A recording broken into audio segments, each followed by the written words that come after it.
मगर साथ देने का वादा करो, मैं यूं ही। दोस्तों, रातों रात स्टार बनी इस अभिनेत्री का ऐसा हुआ था अंजाम।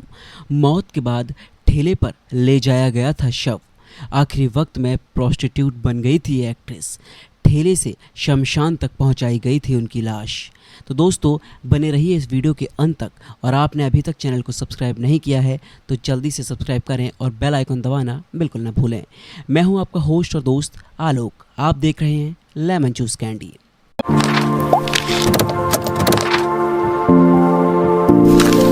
नीले गगन के तले धरती का प्यार पले। एक जमाने की सबसे खूबसूरत एक्ट्रेस मानी जाने वाली बिमी पहली ही फिल्म हमराज के बाद से स्टार बन गई थी। इस फिल्म के बाद उनके घर के बाहर प्रोड्यूसर्स और डायरेक्टर्स की लंबी लंबी कतारें लगना शुरू हो गई थी। हमराज, बचन, आवरू, पतंगा जैसी बेहतरीन फिल्मों में नजर आई बिमी 60 के दशक में 3 लाख रुपए की फीस लिया करती थीं। बिमी को फिल्मी दुनिया में खूब शोहरत मिली, लेकिन उनकी निजी ज़िंदगी ऐसे बदतर हालात में गुजरी जिसकी कल्पना भी करना काफ़ी मुश्किल है। तकदीर ने मेरे साथ ड्रामा खेला है। क्या मतलब? मैं अब शेखर बाबू की हो गई हूँ। पति को छोड़कर जिसके साथ उन्होंने ज़िंदगी गुजारनी चाही, उसी शख्स ने उन्हें शराब की लत लगा दी और प्रोस्टिट्यूशन की ओर ढकेल दिया। करियर 10 साल में बर्बाद हो गया तो बिमी तंग हाली में अकेले जिंदगी काटने को मजबूर हो गई। इसी पत्थर की मूरत से मोहब्बत का इरादा। जिंदगी जितनी दर्दनाक रही उससे भी बुरी मौत नसीब हुई। 34 साल की ही उम्र में बिमी को कई दिनों तक अस्पताल के जनरल वार्ड में भर्ती रहना पड़ा, और जब उनकी मृत्यु हुई तो शमशान घाट तक पहुंचाने वाला भी कोई नहीं था और ना ही कोई कंधा देने वाला था। आखिरकार बिमी की डेड बॉडी को एक चाय वाले के ठेले पर रखकर शमशान घाट तक पहुंचाया गया था।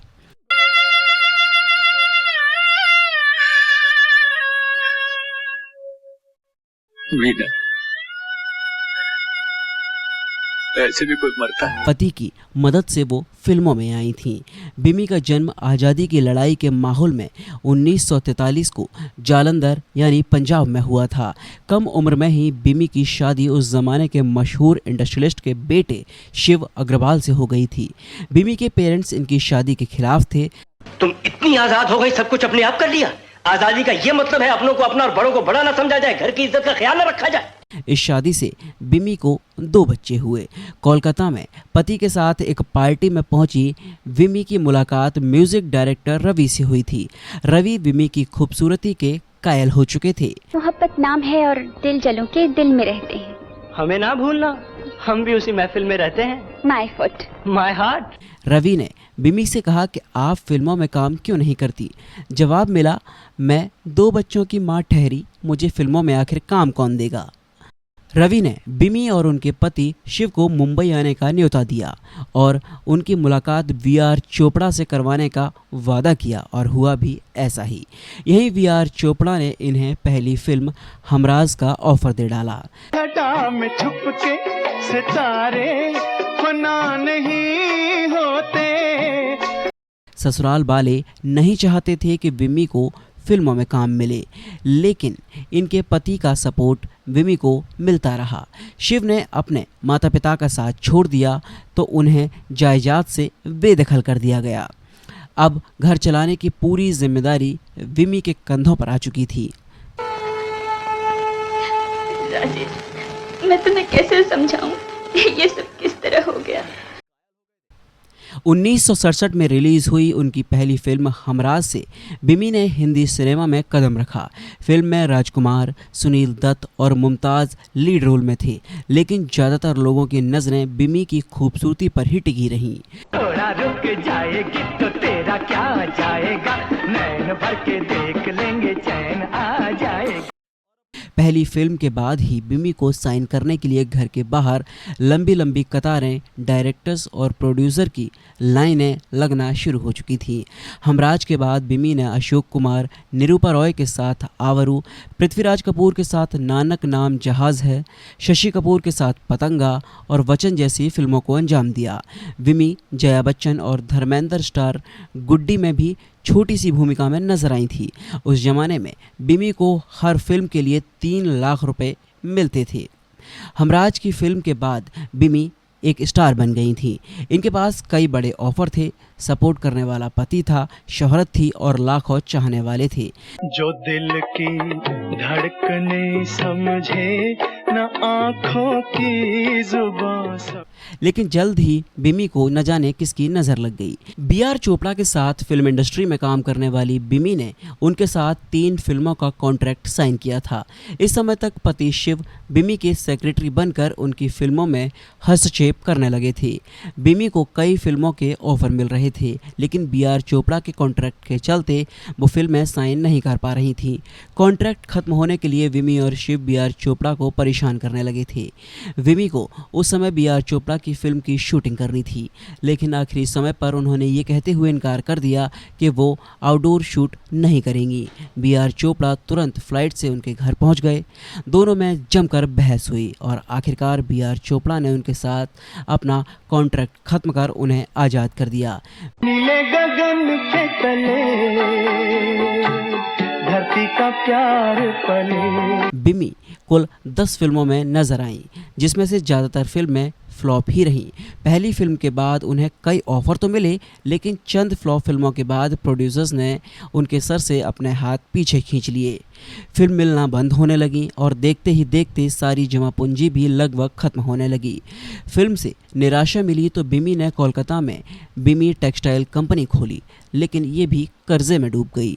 बिमी उस समय जुहू के एक बंगले में रहा करती थी, लेकिन जब गरीबी आना शुरू हुई तो उन्हें एक आम जिंदगी जीनी पड़ी। शाम के रंग में रंग गई शाम और न मेरा दूर। आर्थिक तंगी का दौर आया तो पति शिव शराब के आदी हो गए और बिमी के साथ मारपीट करने लगे।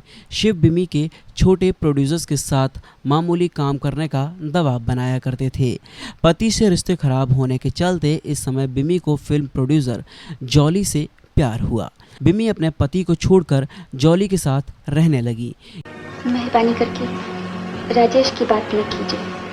क्यों? मैंने शादी कर ली है। ये प्यार भी महज कुछ ही दिनों तक बिमी की ज़िंदगी में रहने वाला था। चंद दिनों बाद जॉली ने बिमी को शराब की लत लगवा दी। बिमी का करियर पूरी तरह से बर्बाद हो चुका था। बिमी को फिल्मों में लाने का क्रेडिट म्यूज़िक कंपोज़र रवि को जाता है। इन्हीं कंपोज़र से बिमी की कोर्ट के बाहर मुलाकात हुई थी।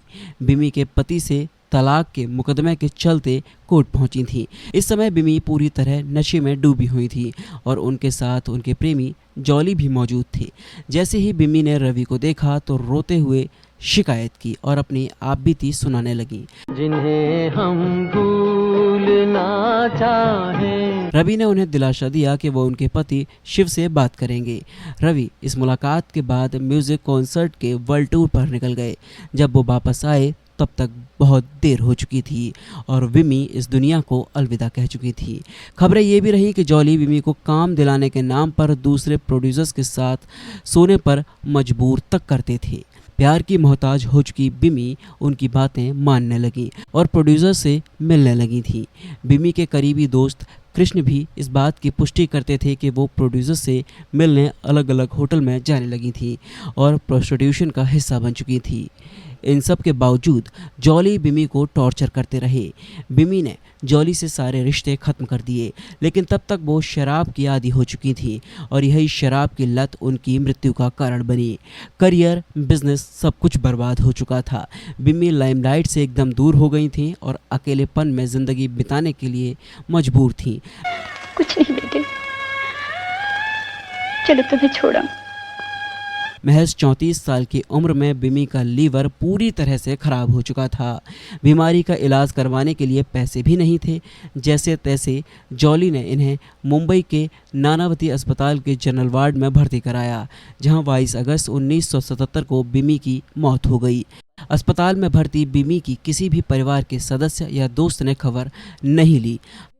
हालात इतने बदतर हो चुके थे कि बिमी को अस्पताल से शमशान घाट पहुंचाने के लिए कोई कंधा देने वाला भी नसीब नहीं हो रहा था। आखिर जॉली ने ही एक चाय का ठेला कुछ समय के लिए मांगा और ठेले में रखकर उन्होंने बिमी की डेड बॉडी को शमशान घाट तक पहुंचाया।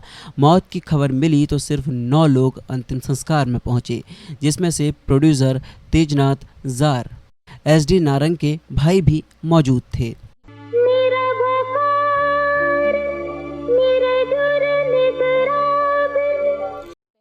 बिमी के निधन के बाद BR चोपड़ा ने एक इंटरव्यू में खुलासा किया था कि मौत के 5 दिन पहले बिमी उनसे माफ़ी मांगने के लिए पहुंची थी।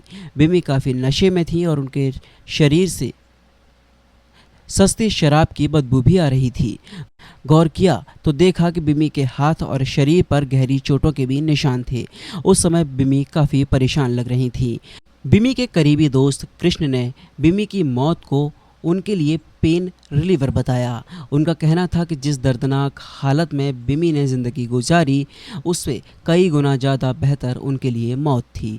फिल्म इंडस्ट्री में बिमी एक ऐसा नाम है जिसका नाम समय से शोहरत, दौलत, सफलता कमाई, लेकिन जितनी तेज़ी से उन्होंने बुलंदियों को छुआ, उससे कहीं तेज़ी से सबकी नज़रों से इस कदर ओझल हो गई कि शायद ही आज उनका नाम कोई याद करता होगा।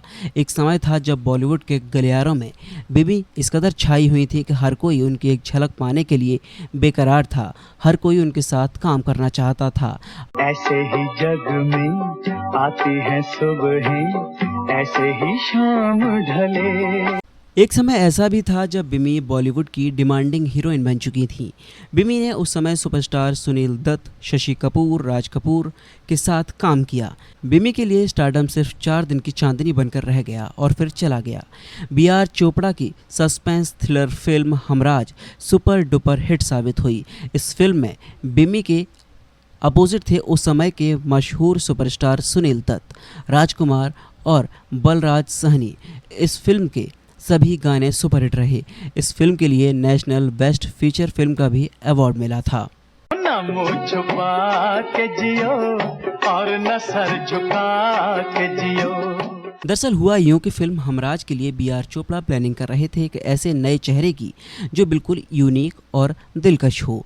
दरअसल चोपड़ा साहब किसी न्यू कमर की तलाश में थे और इसके लिए उन्होंने कई लड़कियों के ऑडिशन भी लिए थे, लेकिन बात नहीं बन पा रही थी। उनकी ये तलाश आकर बिमी पर ख़त्म हुई। संगीतकार रवि ने चोपड़ा साहब को बिमी के बारे में बताया। हैरानी की बात ये थी कि बिमी से मिलने के बाद पहली ही नज़र में चोपड़ा साहब ने अपनी फिल्म के रोल के लिए उनका चयन कर लिया। उन्होंने बिना किसी देरी के बिमी को फिल्म हमराज के लिए साइन किया।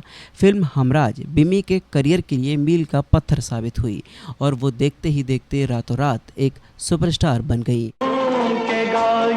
आज मेरे दिल रात गुजरे सुबह न। फिल्म हमराज के बाद हर ओर बिमी के चर्चे होने लगे। आलम यह था कि बिमी हर मैगज़ीन के कवर फ़ोटो पर छा गई। उस समय फिल्म मैगज़ीन के कवर पेज पर आना बेहद बड़ी बात हुआ करती थी। बिमी का यूं मैगज़ीन के कवर पेज पर आना इशारा था कि ये आने वाले समय की एक बड़ी स्टार होगी, लेकिन ऐसा नहीं हो सका। फिल्म हमराज से बिमी ने जितनी तेज़ी से स्टारडम हासिल किया, उतनी ही तेज़ी से उनका डाउनफॉल भी हुआ। यूँ कह सकते हैं कि बिमी एक फ़िल्म के लिए बॉलीवुड में आई और फिर हमेशा के लिए गुमनामी के अंधेरे में गुम हो गई। ऐसा नहीं है कि उन्होंने फिल्म हमराज के बाद काम नहीं किया। उन्होंने कई फिल्मों में काम किया, जिसमें आवरू, बचन, पतंगा भी शामिल थीं। लेकिन अफसोस की बात यह है कि ये सभी फिल्में बिमी के करियर के लिए डाउनफॉल ही साबित हुई और उनका करियर का ग्राफ लगातार नीचे गिरता चला गया।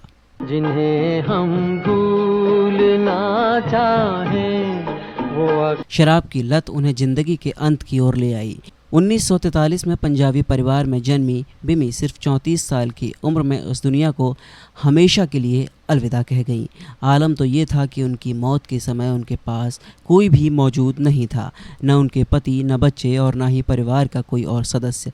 यहाँ तक उनका कोई दोस्त भी सामने नहीं था। जो दिल की धड़कने समझे न आँखों की जुबान। बिमी की मौत की खबर किसी अखबार में आना तो दूर की बात, बल्कि उनके रिश्तेदारों को भी इस मौत की खबर नहीं लग सकी।